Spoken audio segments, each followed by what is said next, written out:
Yo, yo, yo, yo. Welcome into the ChrisBeCappinn Show, man. I am late, but I promise y'all know I'm never this late. Like I'm never like 20 minutes late for a show. I don't know why. My computer is just having like it's not even a computer, it's actually the software that I use to produce the show is actually having some troubles this morning. So like I can't like change my graphics. Like at first I couldn't even get on the website. So I guess it's something that's down. But we'll talk about. I'll give you guys a look from Jackson. I'll tell you guys what I played, and I'm gonna get out of here just for time purposes. It's only a 6-game slate today. Don't enjoy a lot of the games. There's some injury report stuff that's going on as well. But I'll give you guys what I got in my notes real quick. We just won't go through the actual, the actual things. As far as yesterday, no official bets that I sent out. I didn't play. Like, kind of just wanted to let the dust settle a little bit, man. Had I played, I would have probably made a little bit of money, but it's all good.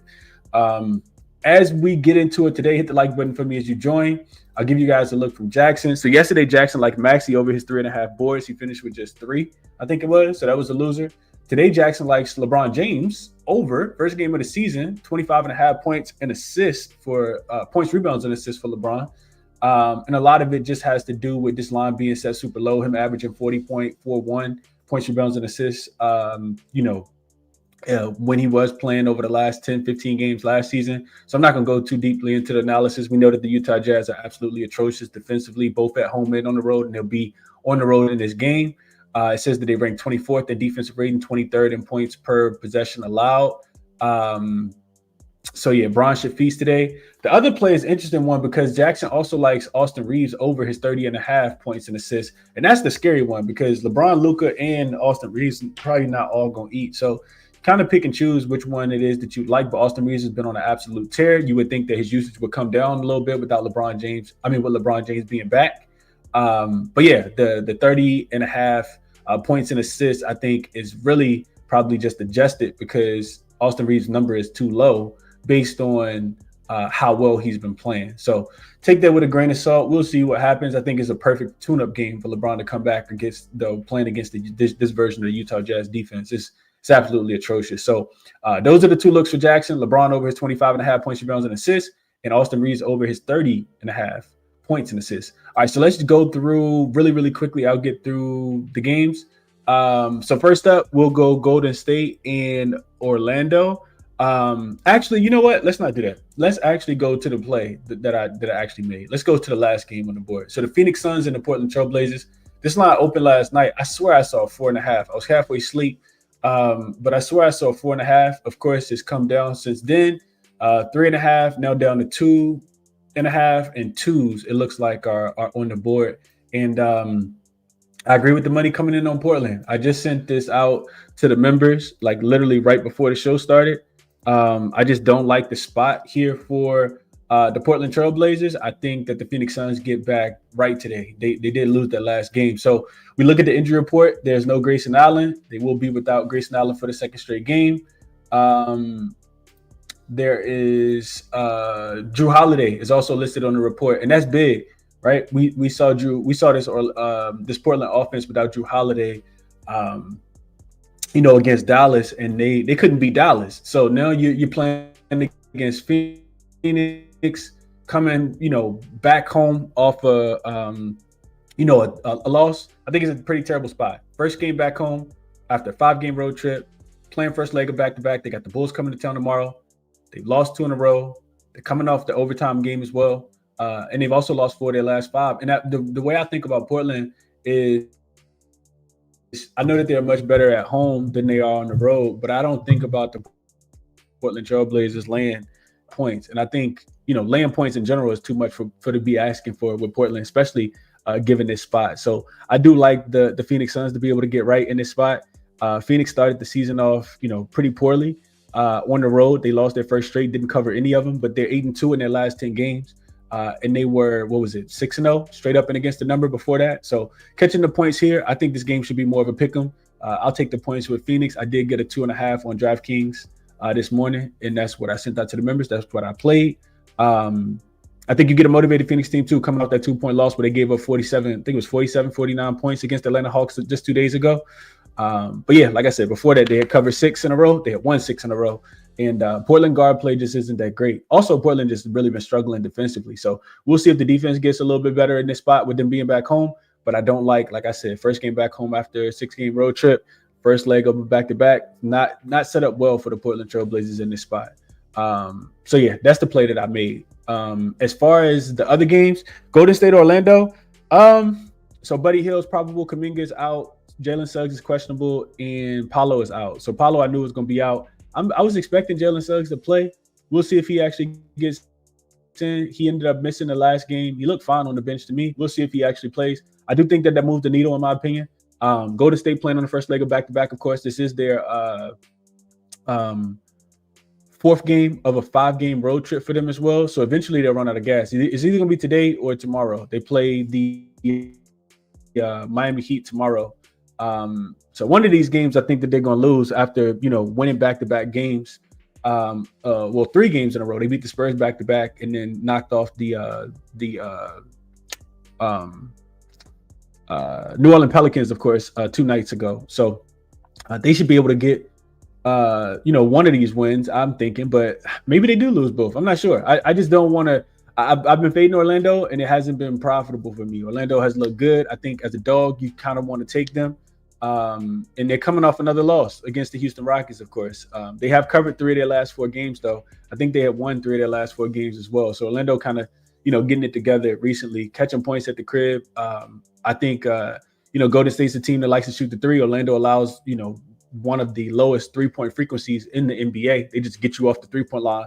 And defensively, I'm liking what I'm seeing from Orlando. They held this Houston offense in check the other day. I think they can do the same thing with the Golden State Warriors. I do agree with this total coming down. I think it opened 225. It's down to 222.5, and I agree. I do agree with that. I think if anything, I'd be looking towards maybe even a Golden State team total under. So those are my thoughts on that game, under. And I kind of want to get there with Orlando. I think plus 3.5 is the right side.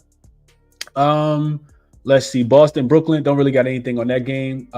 Injury report. It's the same as it always is. I'm not laying this big of a number with Boston on the road. What we found with Boston, and it bit me on Sunday, was Boston can't finish. They can't finish the game. They're not a team that plays well in the clutch. Granted, this game is not expected to be clutch with them being laying 11 points, but they're just really, really struggling against teams that have offense. Brooklyn doesn't have that much offense, and Brooklyn may be feeling themselves a little bit. They did just beat the Washington Wizards outright by 23 points. I think it was 26 points, something like that. It is their first game back home after a 2-game road trip. Boston has beaten Brooklyn 8 straight times, but Brooklyn actually covered the last 2 meetings last season, and they covered 3 of the last 4, and they were getting double digits just like this big number here. So Boston is not as good as last season, but Brooklyn is also probably not as good as last season either. So it's a game that I'll stay off of, but I lean towards the Brooklyn Nets catching the points here. I think Boston can win this game. I think Boston may come out hot, which is what they typically do. First quarter team total over, maybe even first quarter spread, but I'm not laying this big of a number with Boston. Especially Brooklyn, they're going to figure it out a little bit. They're going to be competitive a lot more than they were at the beginning of the season. Jordi Fernandez is not going for that all season. I think that's the reason why they've covered back-to-back games. Remember, they got a cover against Orlando earlier this season as well. They played them, I think, on Friday. So back-to-back coverage for the Brooklyn Nets. I'll be looking at them plus the points in this game as well. Memphis and San Antonio is an interesting one. I'm not laying points. I don't really want to lay too many points for San Antonio without Victor Wembanyama and Stephon Castle, who's going to miss this game. But I know Memphis has been absolutely atrocious, and they're going to be without Ja Morant in this game as well. So it's a terrible game to just watch, in my opinion. I don't want to see this version of the Spurs play against that version of the Memphis. I don't want to see that version of the Memphis Grizzlies play against anybody. But they did get Zach Edey back. They did cover against Cleveland. They do have a 1-day rest advantage in this spot, and this is the last game before game road trip. They've lost every single game. They lost all 4. 8 of the last 10 they've actually lost. Man, it's a tough one. I think, I don't know. Memphis is just 1-5 against the number on the road this season, just 2-8 overall. But I think 6 is with the Spurs is a little much, man. It does feel like a little much. Maybe if it continues to come down, I can get a 5. Maybe then towards San Antonio. I just don't like what I'm seeing from Memphis right now. Defensively, they've been pretty terrible. I think maybe even a look towards the under. How good is the San Antonio Spurs offense going to be without Victor Wembanyama and Stephon Castle? I know they got Fox back, but it feels like he's still kind of getting integrated. Memphis offensively can struggle to score the basketball as well. They've been much more of an under team. That game against Cleveland went under the other day as well. So maybe a look towards the under 232.5. It does look like the total has come down from 234. So I guess the Memphis San Antonio under is what I'd be looking at. Detroit Atlanta is an interesting game, which injury report is highly reflected, in my opinion, in the line. It really just going to depend if these guys are going to play. So Trae Young is still out, of course. Zachary Risache, Kristaps Porzingis, and Onyeka Okongwu all listed as questionable in this game. And then on the Detroit side of things, they're playing second leg of back-to-back. But they had rest before the game. They didn't play. They hadn't played since Friday when they beat Chicago shorthanded. So Cade Cunningham hasn't played in back-to-back games. Asir Thompson is also listed as questionable in this game. So Detroit's been really, really good. They won 10 in a row. They've covered the last 3 as well. Like I said, they had 2 days off before last night's game, where they took care of the Indiana Pistons and won the game and covered the spread. It's also a pretty young team. It is their first road game after 4 straight home games. Durham was the only starter who played, north of 30 minutes. He played right at 31 last night. So I do think Detroit's the better team. I think they're better than Atlanta. I also don't like the spot for Atlanta. First game coming back home off a 4-game road trip.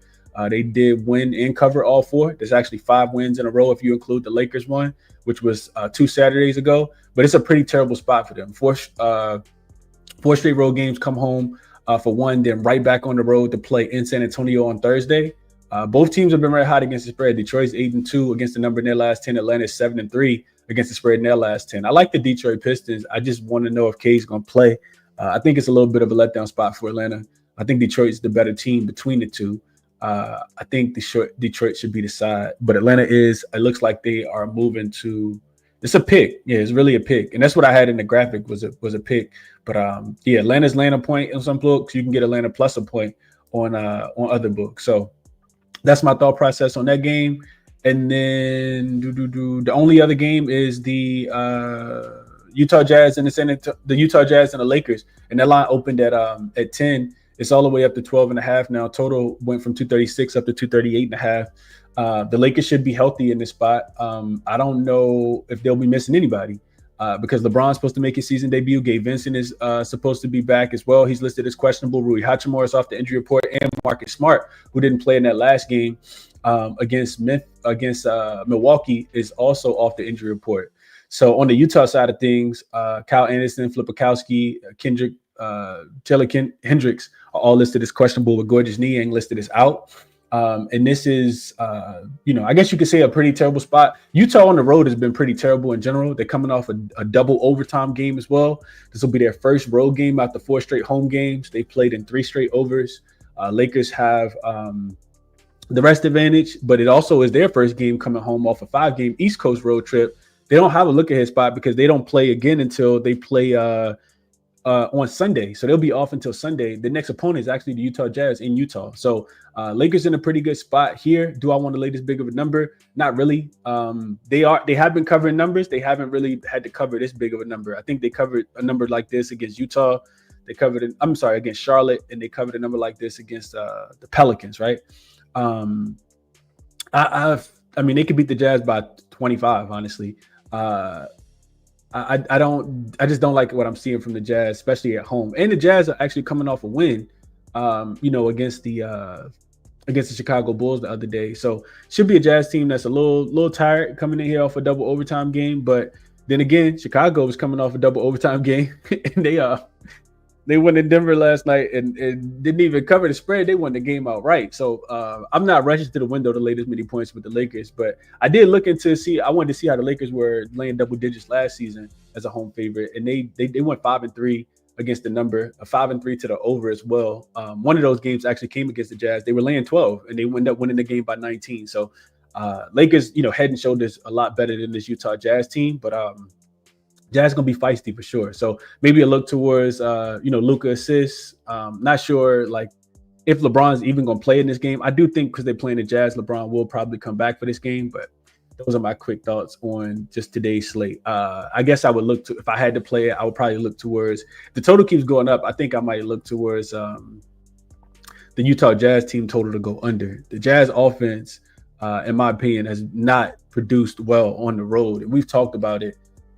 Defensively, they have been pretty terrible on the road. They've been pretty terrible at home and on the road, but I think just kind of comparing the teams, looking at the Jazz home road splits, they have been absolutely significant. This is the second worst offensive rated team, a 102.2 offensive rating and an 18 defensive rating. 117 defensive rating. So they're losing by an average of about 15 points per game as far as net rating goes on the road.